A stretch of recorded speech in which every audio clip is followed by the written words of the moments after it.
Eat, sleep, bet, repeat. That's how we get down here on the opening line. Once again, it's your boy Duke in for Benny Ricciardi, who's still recovering from the Rona, we think. And today we're talking a little NFL. As much as I love esports, it's good to finally be talking about some athletes that my 2-year-old niece couldn't kick their ass. I'm bringing in my NFL NCAA expert, Russell Clay. He's at Russell J. Clay on Twitter. Russ, how you doing, buddy?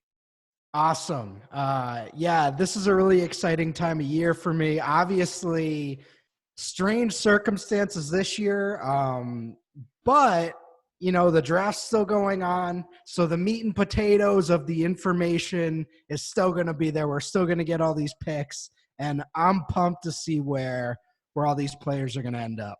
And I mean, we're just a week away from the NFL draft. It's going to be a virtual draft. I'm a little bit upset we're not going to see all the charades and escapades of boats and water and athletes and all the calamity that could go on there. But the draft is obviously April 23rd through 25th. I think the ratings are going to be off the charts, like setting records for games, let alone the draft. I mean, there's nothing else to do, don't you think? Absolutely. Like you mentioned, the one thing we're going to miss, grading the suits. There's always a few every year that are just totally ridiculous. Do you think they'll wear suits in their house? I bet some of them will dress up still. And obviously the crowd's booing Goodell, always a fun little experiment to watch. But yeah, I mean, the virtual draft will probably have some funny storylines of its own, watching these GMs, scramble around in their playrooms. The war rooms are going to be one thing. Watching Laramie Tunsil and a gas mask bong is something totally different. So a lot of in-home theatrics coming up, but obviously we have the draft coming up. That's going to be the topic of the show. We'll talk through obviously the first top 10 here, some of Russ's player props that he's looking for as far as where they're going to be drafted and some value there on a couple different sites. But let's just start with this. It's obviously coronavirus season. We're all desperate for sports. Do you think there's a chance that we start the NFL on time? Well, judging by the timelines of some other sports, we're kind of looking UFC. Dana White is really trying to lead the way on this whole thing. And it sounds like, early next month is when he's going to try to get going again, unless the powers that be at Disney shut him down again, which, you can't count that out. But if he can start that, and then I heard June potentially for golf coming back, that would really get the ball rolling for other sports, particularly, team-based sports that obviously the social distancing is not going to be followed. So you kind of look at that and you say, all right, I'm generally optimistic the season is still going to start in the general time frame it had. Maybe not a full season. Maybe we get a 12-game regular season. But regardless, I think we'd all take that at this stage just to know we have a season in front of us. Just give me football, man. That's all I care about. And but the only social distancing we have is the spreads on Lyman and Mike Leach's offense, right? I mean, we'll go a little college football. It's a different show. This could literally be a 5-hour show. Russ and I could talk about this forever. So let's jump right into it. We'll start with the number one overall pick. I looked at a few different sites, Russ. Joey Burrow is minus 10,000 to go number one overall. Is there any scenario where he does not go number one overall? Not necessarily to the Bengals, which we think is going to happen, but is there any chance someone other than Joe Burrow goes number one? There isn't. And again, kind of like what you hinted at there, Burrow is going to be the number one pick. Is there a slight chance that a team could trade up with the Bengals? Sort of. I saw that idea kind of getting leaked around, and I don't buy it. That pick would cost so much. And, we have seen teams willing to trade up and trade their future. But, I mean, Burrow is looking not quite like Andrew Luck, but right in that range right now in terms of draft value. And I don't see that type of value or that type of asset being traded. So I think we can pretty much lock in Burrow number one to the Bengals right now. Obviously, crazy things can happen, but he's just an unbelievable prospect. Obviously, huge season at LSU.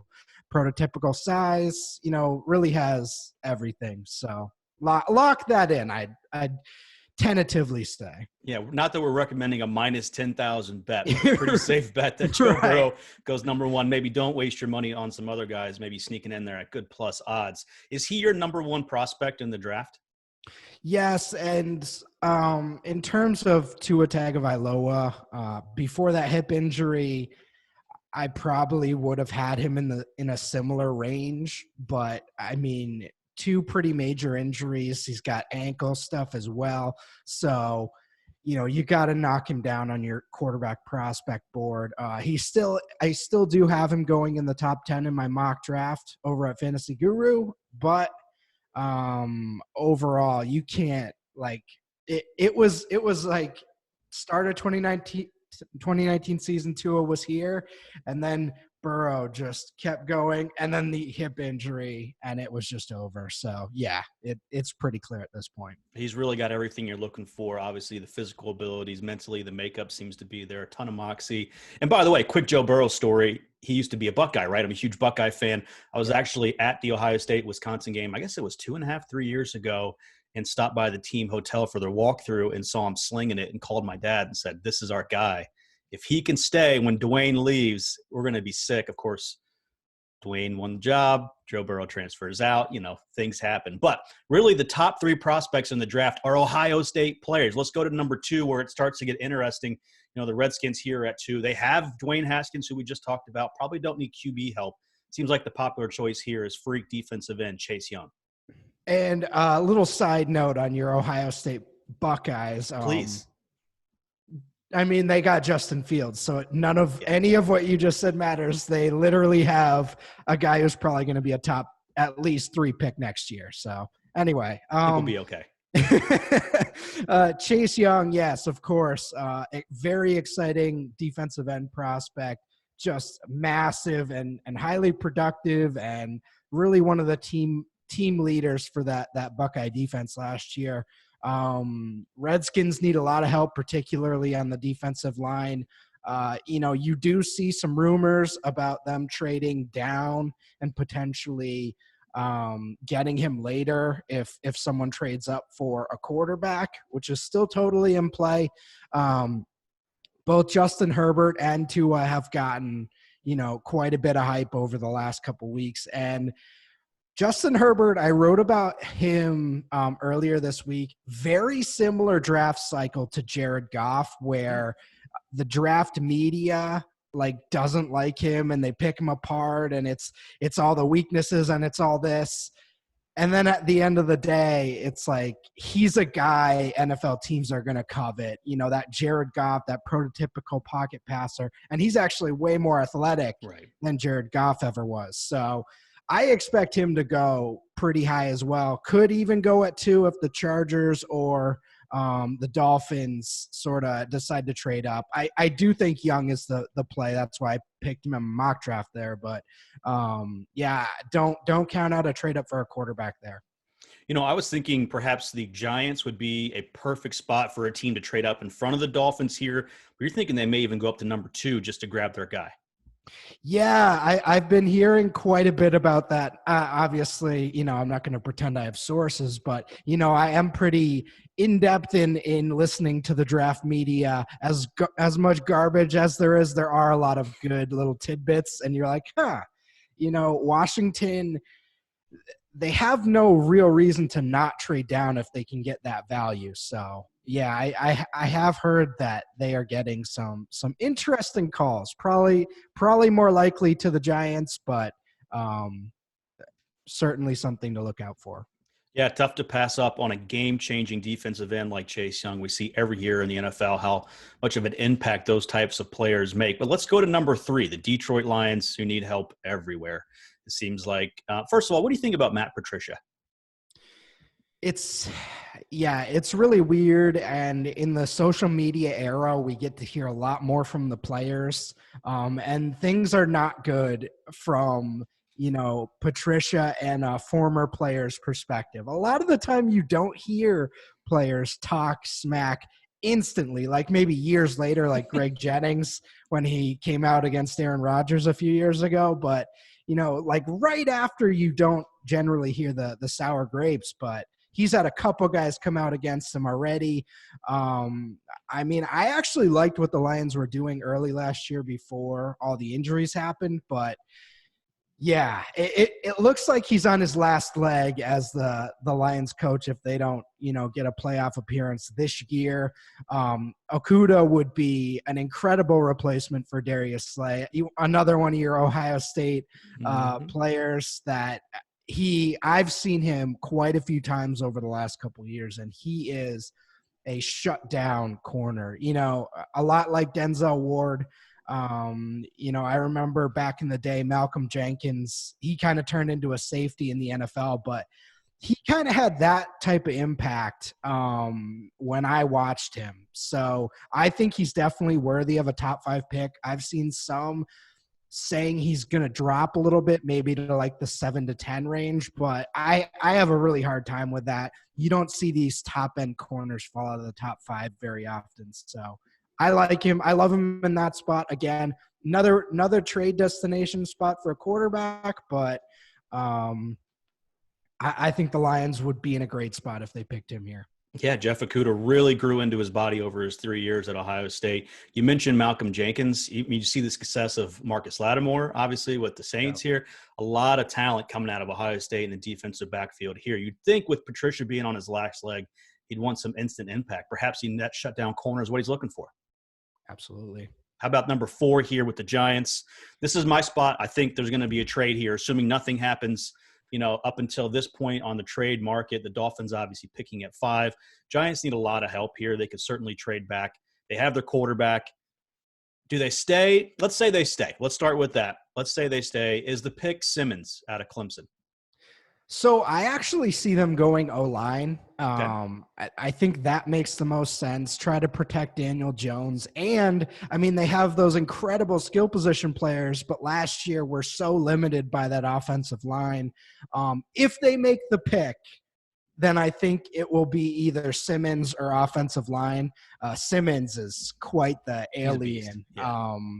So whoever ends up with him, that would be exciting. So let me ask you this then, Russ. So sure. I actually agree with you. I think the O-line help could have more benefits, especially early in protecting that franchise quarterback. Even more of a reason for them to trade down?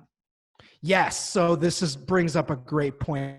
There are actually a few pretty special offensive line prospects in the top 15, and they're all going to go in that range. So if they can trade down and still get one of those top 4 offensive linemen, I mean, that'd be a huge win, and they'd get an absolute haul because someone's going to be trading up for a quarterback. So yeah, that's a great destination for a trade. But eventually I do see them going, offensive line. I have Tristan Wirfs going to them at 4. If they trade down to like that 7 to 10 range, like you were kind of hinting at, then Isaiah Simmons would be right in that ballpark. That'd be unbelievable. So. And the Chargers obviously sitting at 6. Perhaps that's a destination. The Cardinals have their guy. Jacksonville sitting at 9. Can certainly still have Wirf potentially on the board there. So interesting situation there at number 4. How about number 5? Miami Dolphins. Everyone's tagging them for a quarterback. It sounds like maybe you're between Herbert and Tua here. Do the Dolphins take a quarterback at 5? Yeah, I had Tua here last week. I shifted it to Herbert this week. I think the NFL is going to like him. I really do. I lived through the Jared Goff cycle, and a lot of folks had him as like a non-first round quarterback, and he ended up going number 1. I feel like it's a very similar scenario. You can knock Herbert all you want, but he does have a lot of prototypical tools and a very interesting profile. So I could definitely see him going ahead of Tua. I mean, we had that silly leak last week about teams failing Tua's medicals. Maybe there's some truth to that, or enough truth to where, somebody doesn't want to draft him. If that's the case, then I think Herbert's the clear number 2. So top 4 or 5 could definitely be in his range of outcomes. 6'6", 237. He's a senior, big arm. He's got all the tools that you're typically looking for in a quarterback. And look, I'm on the record. Apparently Jeff Mans is on the record as saying Tua is not all that. If you can't stay healthy behind the best offensive line playing a bunch of cream puffs, how are you going to survive on a shitty team in the NFL? Tua in the top 5 is franchise suicide, Russ. Oh, okay. I saw that man's take, like, right, when you first see the video and it's like 5 views. I was like, uh-oh. Yeah. Jeff. Oh boy. Get ready for a wild ride, because that's a take right there. So something I've really added into my process over the last couple years is accounting for major injuries. And I think it's something you have to do, because when you look back at the history of the draft, many players do not succeed because of injuries. And when they come into the NFL with multiple, as I mentioned, multiple major injuries like Tua has, guys get major injuries in the NFL all the time. So coming into the NFL with Tua already is definitely a major red flag. That's the biggest one for me. I actually think he's a pretty good prospect overall. It's just those injuries, they were bad. They weren't just like some regular thing. That hip injury is bad. So I'm rooting for him. I like him as a prospect, but you have to look at the reality here. Yeah, one of the things you can't really predict unless you have, a checkered past and a history of it, and then maybe you take that into consideration. So we think that the Dolphins probably going QB at number 5. How about number 6 to the Chargers? Obviously, Phillip Rivers heading over to the Colts now. Is this where we see Tua off the board? Let's say Herbert goes 5. Yeah, I think the Dolphins and the Chargers are the clear, that's where the quarterbacks are going. I love Tyrod Taylor, and by love, I mean not really at all, but I do respect him as a man. But I don't envision them going into the 2020 season with him as their, only option. He looks like that transitional quarterback at this stage in his career where he can start the first 8 games and not kill you. That just seems like what they're setting up here. So, yeah, I think Dolphins and Chargers pretty clearly are the 2 teams vying for the quarterbacks here. Are any of these guys worth trading up for? I know we talked about potentially coming into the 2, 3, 4 slot to get in front of the Dolphins. Outside of Joey Burrow, it's kind of question marks all around, isn't it? I don't think so. It's what you have to pay. I mean, you just destroy your trade value when you trade up for these guys for 3 picks. We kind of saw it a few years ago with that Darnold Rosen. Who was even Darnold Rosen and that other guy? All right, I have to look this up, but. While you're doing that, I was between 2 pictures for the background here, just the standard NFL draft, then also the trade value for each pick. Obviously, every team has their chart and what each pick's worth. And like you're saying, the amount you would have to give up to move into one of these spots, even from 6, 7, 8, or 9, could kill your franchise if you don't get your guy. That's the perfect pick. Right. So that 2018 draft with Mayfield, Darnold, Allen, and Rosen all in the top 10.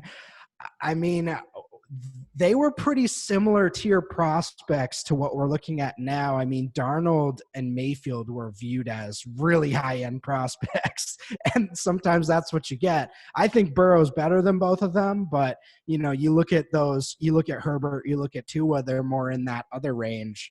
And, Josh Rosen is still looking for a starting opportunity.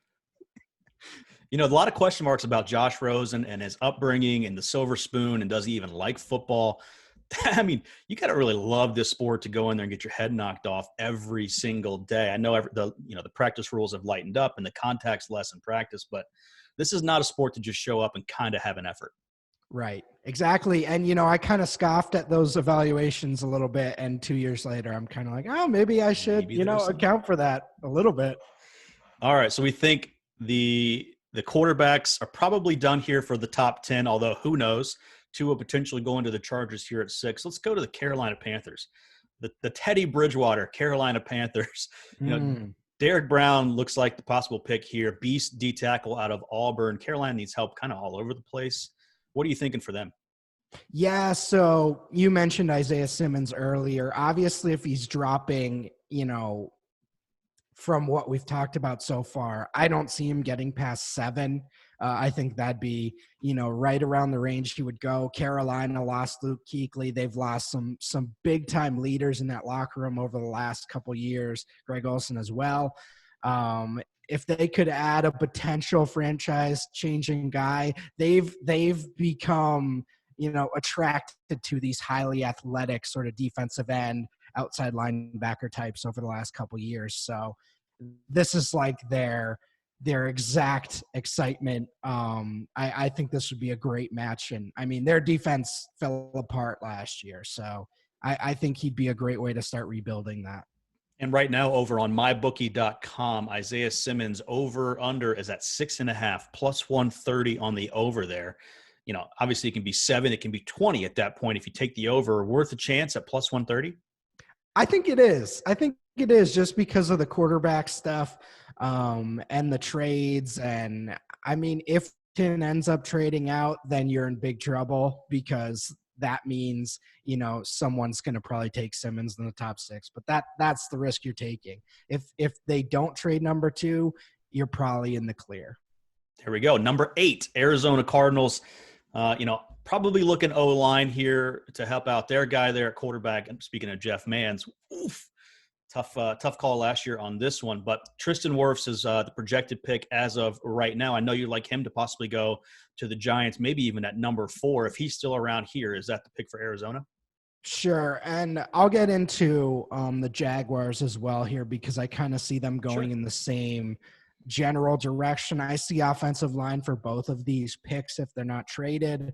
Obviously, the Cardinals' offensive line was a disaster last year. They do have some nice young skill position players. They have, in his prime, DeAndre Hopkins, and a young quarterback in Kyler Murray. So Mekhi Becton, another one of those premium offensive lineman prospects, and Jedrick Willis. I mean, I have Becton going to the Cardinals and Willis going to the Jaguars right now. Both those guys are in that same range. Giants, again, if they trade down, those are the types you're looking at as well. Pretty interesting group of offensive linemen. I really like this class, and I mean, this is pretty obvious needs here. Cardinals and Jaguars need offensive linemen. They could do something crazy, but I see both of them picking O-line here if they stay at the picks. I wonder how much the decision at quarterback plays into where they, pick here for the Jacksonville Jaguars. If they go all in Gardner Minshew, do they go O-line to potentially protect him more? Do they get him another weapon like Jerry Jeudy or, any member of this deep wide receiver class? Could be. Again, going in all in on Gardner Minshew is not something I'd advise, but sounds fun, but I don't know how many games you're going to win. Right. It does sound very fun. But yeah, I see offensive line here. Obviously, they could go defense here. There are some interesting cornerbacks that are projected a little later. Maybe they reach on one of those, but I don't envision them having big needs sort of across the defensive line type of area where you'd kind of look at some of the guys in this area of the draft. Well, how about we do have another bet here, Jeff Okudah. We mentioned him earlier, probably going 3 to the Lions, over 4.5 and under 4.5 over on mybookie.com. Under 4.5 is minus 125. You predicted a scenario where perhaps, or talked about a scenario, he could drop a little bit into the 6-7 range. Minus 125 is the under, minus 115 on the over. Any lean there as we move to number 10 here in just a minute? As I said, like if the draft just goes as it is with no trades, I'd pretty much lock him into the Lions. But again, if we get 2 or 3 trades, Lions are a trade back candidate as well. So if he doesn't go there, it kind of gets dicey. And I'd probably take the over. So if you're projecting trades, I'd probably take the over on Okudah, because teams are going to be trading up for quarterbacks, not him. As I was doing my research this week, Russ, for this show, which excited to be doing it with you here, bud. But after 3 or 4, then the quarterbacks. There's a lot of players around the same ability, and I wonder how much that affects the trade market here as teams are looking for value. And we see the Patriots model of stockpiling third and fourth and fifth round picks to add players, to the team there. You looked at a Mekhi Becton and the Wirfs, and then even the deep wide receiver class. Can we see multiple trade backs here in the top 10? Yeah. Yeah, I think so. Like I think 5 even? Like I mean, we've seen this over the last couple years where the NFL is starting to mirror the NBA in terms of trades. We've even seen that player movement. We could see more of player movement involved in the NFL draft now. Obviously, time limit, so things have to be quick, but I definitely think we could see, multiple trades, if not 3 or 4 in the top 10, just because teams either don't like the value or someone is desperate to trade up. So I think there's going to be a lot of desperation for these quarterbacks this year, just because not having one is brutal. So. God, I'm getting so pumped for this draft, man. I cannot wait. Well, let's round out the top 10, Russ. The Cleveland Browns, obviously have Baker Mayfield rumored today to have OBJ on the move, potentially to Minnesota for, I think, a second and fourth round pick. What do they do here with number 10? Yeah, I mean, their offense doesn't really need much. I was kind of looking at Javon Kinlaw here, or Derek Brown, another guy that you mentioned earlier. Defensive line would be a big help here, especially against the Ravens and the Steelers and those types of teams in their division. It's tough because they are a paper champion. They have a lot of great players in theory on their team. So you kind of look at needs across the board, and they really don't have any offensively. I mean, Odell Beckham, Jarvis Landry, Austin Hooper, David Njoku, Nick Chubb, Kareem Hunt, Baker Mayfield, and a pretty solid offensive line as well. They don't really need anything. They just underperformed. So I think if they stay in that spot, defense would definitely be the answer. Another potential trade back scenario there. So that rounds out the top 10. A couple interesting props that I saw that I wanted to get your opinion on, and then we can certainly jump to you and anything that you had marked down there. We think Ohio State's probably going to have number 2 and 3 pick in Chase Young and Jeff Okudah. But right now over on MyBookie, the over-under is 2.5 and over sitting at plus 285. Who's that third guy sneaking into the first round potentially? Yes. So Damon Arnett was another cornerback for Ohio State that has kind of been sneaking into the late 20s of mocks. And I've been watching that, and I'm saying that makes sense. Mm-hmm. He had a really good year this year, and sort of that prototypical Ohio State prospect, not quite to the level of Ward or Okudah, obviously, but definitely could see him sneaking into the first round and sort of breaking that over. That's probably what they're looking at there. J.K. Dobbins, another potential pick, probably not good enough for the first round there, but early second. How about, Alabama, obviously we know they are absolutely loaded with talent year after year. Their first round total is 5.5 plus 100 on the over, minus 140 on the under. That's a lot. 6 top 32 players. That seems like an under to me. Yeah, that does feel like an under to me. Obviously Tua, Ruggs, and Judy are locked in, but you're kind of starting to get a little gambly on that 6 in the first round. You don't usually see that unless it's 2001 Miami. I was going to say, I think Miami is the only team really to do that, isn't it? Right. Yeah. So I would hold off on that one, or maybe go with the under there. How about we talked about the top 10, but obviously CeeDee Lamb is a monster. Over-under for him right now is 12.5. Where do you have him projected to go at the moment? Yeah, Judy and Lamb are in a really interesting spot. 11 to the Jets is obviously a location where Darnold needs weapons. It's not an option. Who knows with Adam Gase, he might just say he doesn't care about wide receivers at all. I wouldn't be shocked about that, but in terms of optimal team building, you'd want Judy or Lamb to go there. I think that's a great spot for for them from a fantasy perspective, and a great spot to fill a huge need for the Jets. So Darnold's, you really want to prop him up if you can and give him the best situation possible for 2020 and beyond. So I'd really like that pick. I mean, the Raiders have been rumored about looking at Lamb as well. So it could be rapid fire. They could go back to back, and it wouldn't surprise me at all. Two teams.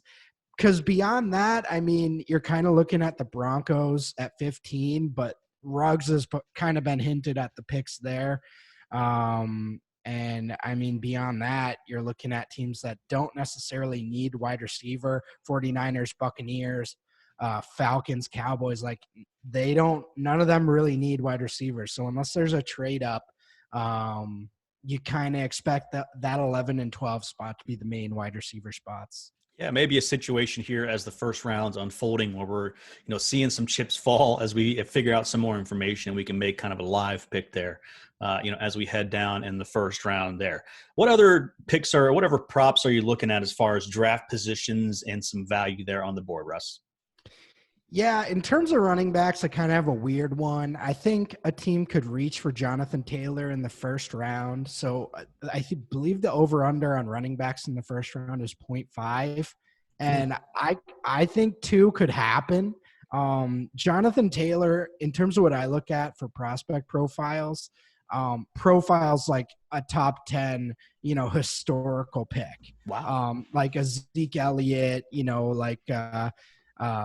those types of prospects. So he's not going to, because teams have definitely, toned down their evaluation of running backs, especially guys that aren't elite receivers. But I could see a team like the Baltimore Ravens, taking a jump on him, kind of like we saw with Rashad Penny a few years ago, where that kind of really came out of nowhere and the Seahawks grabbed him with the last pick in the first round. It's not totally likely, but I am putting a few chips on that one. Swift is pretty locked into the first round, late first round, and I think Taylor could join him. So between Taylor, maybe J.K. Dobbins, perhaps we can see, at least one of these running backs jump up here in the first round, and it is over 1.5 plus 380. So some good value there. Yeah. If you want to jump on that. Anything else you're looking at as far as prop bets? Yeah, that wide receiver, it's 5.5, right? In the first round. Let me see here. It is 5.5. Minus 300 is the current over.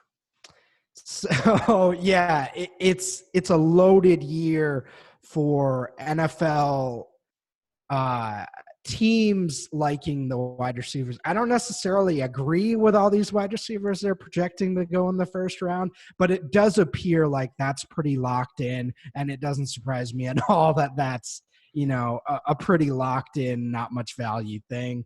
The guys like Brandon Ayuk, Denzel Mims, and Jalen Reagor, like I don't think they're first round worthy prospects, but based on the hype, and that's something I've learned to sort of neuter myself over the past couple of years, where if Josh Doxson's going to go in the first round, then I guess he's going to go in the first round. So there you go.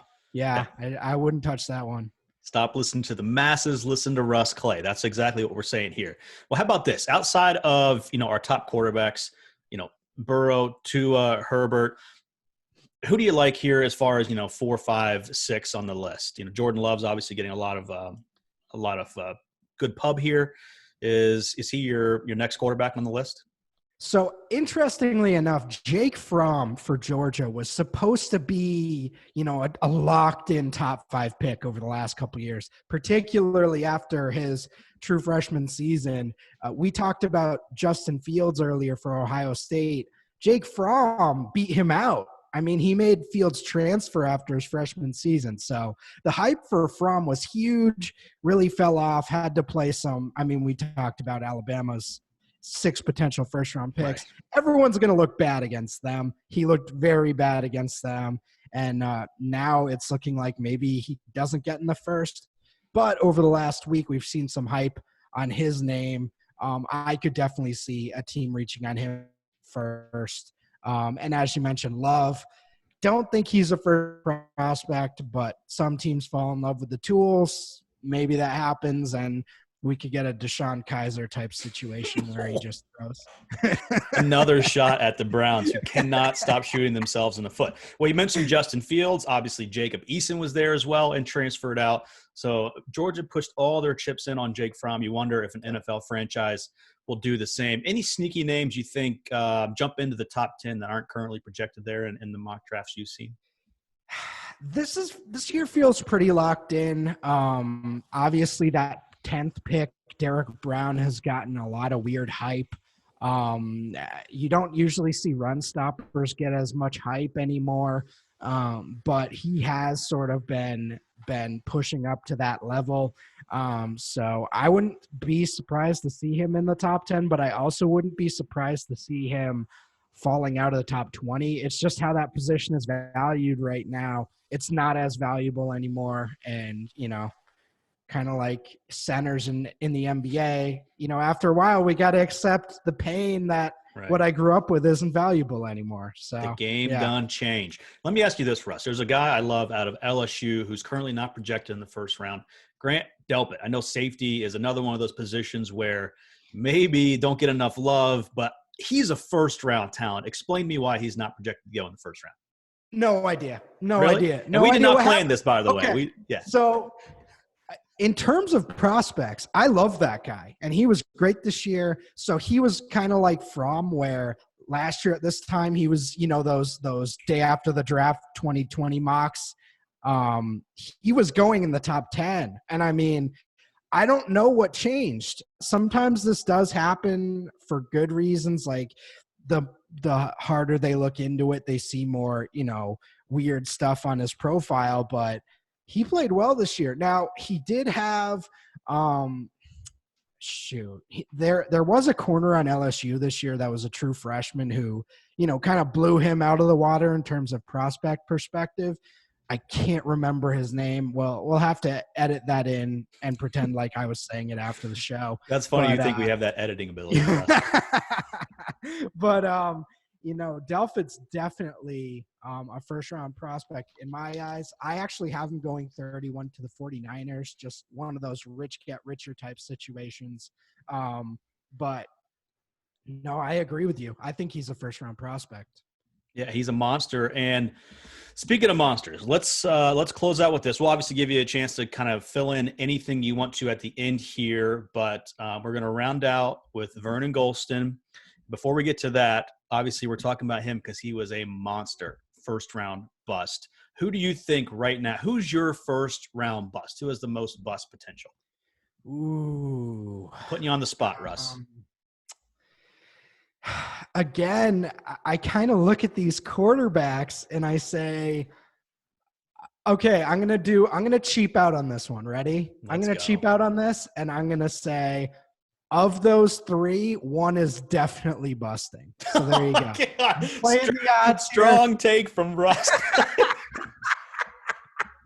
The least strong take, and I'll probably go with Herbert just because I feel like he's shown the least out of those three. But yeah, I mean, if you just look at the odds from a career perspective for first round quarterbacks, generally speaking, around 40% play 5+ years, and we've kind of seen that play out with other quarterback classes, and that's what I see here. I don't see all three of these guys making it, despite all the praise we want to heap on them right now. Unless you're Jeff Mans, and you just already chosen. So or your boy Duke. Yeah. No, I think it's a pretty safe bet there, Russ, that at least one of the three is not going to work out. I actually have question marks about all three. I do love Joe Burrow, but not really sold on Herbert, and Tua, as you know, I think will be a bust in the league. But Vernon Gholston was a guy out of Ohio State who was an absolute monster, obviously coming off the edge, huge bust in the pros, but they moved him from the three-point stance. They moved him into this kind of edge rusher who dropped into coverage majority of the time. He had 14 sacks in 13 games his last year, his junior year at Ohio State. He only had 37 total tackles. Why did they think he was some zone coverage linebacker? It was a disaster from the beginning. And I'll just say 2008 Russ was graduating high school, big into working out. And we would kind of look at some of these draft prospects like, Jesus. Yeah. You know what I mean? Like, wow, I'm probably never going to look like that no matter how hard I work out. And him and Brian Arakpo were the two where we would just be like, holy crap, look at this guy. But yeah, some quick on Golston. He was basically a Chase Young type prospect. Went 6th overall, ran a 4.58 at 266 pounds, which is, I mean, if you guys want to get nerdy into speed scores, that's like 100th percentile. That's stupid. 42-inch vertical. Like, he had everything, went to the Jets and, still looked like a freak, but they tried to make him a zone, fit into that, Rex Ryan ish scheme, and that didn't work at all. So sad times, but it's good to remember the bus, because then it kind of keeps you in line when you're like, are all these guys super potential Pro Bowlers, or maybe they're just like role players? Yeah, it happens every year, and sometimes it comes out of left field. And it turns out if you run really fast in the wrong direction, you're really out of position in any scheme. By the way, if you want to see a good body transformation, just look up Josh Perry. Coming out of high school, he looked like a cornerback. He obviously left Ohio State as an absolute freak show. And there's a year-by-year photo that is insane, Russ. So look that up after the fact. I'll look that up. Let's finish with this. Anything else you want to let the folks know about first round, or really anything regarding the draft as far as betting goes, or any prospects you're looking at? Yeah, this is going to be a really fun year for fantasy football wide receivers. I think we should be able to get excited about this. I think we're going to see some veteran wide receivers get kind of bumped down in production because of this. Philadelphia Eagles, I think, I would almost guarantee they take a wide receiver. It's really by far their biggest need. I haven't quite given up on J.J. Arcega-Whiteside yet, but they may have. And Justin Jefferson seems like a very logical spot for him to go at 22. So Justin Jefferson at 22, kind of a guy that I've locked into that spot. It's going to be a hell of a draft. It's going to be a fun 3 days, and it's been a fun, 45 minutes here, Russ. I appreciate you jumping on with me on the opening line here, man. Absolutely. Lots of fun, Duke. Of course, you can follow him at Russell J. Clay over on Twitter. Anything NFL, NCAA football related, EliteSportsBetting.com, EliteFantasy.com, FantasyGuru.com. It's all over there. And for Russ, I am your boy, Duke. We will see you next time on the opening line.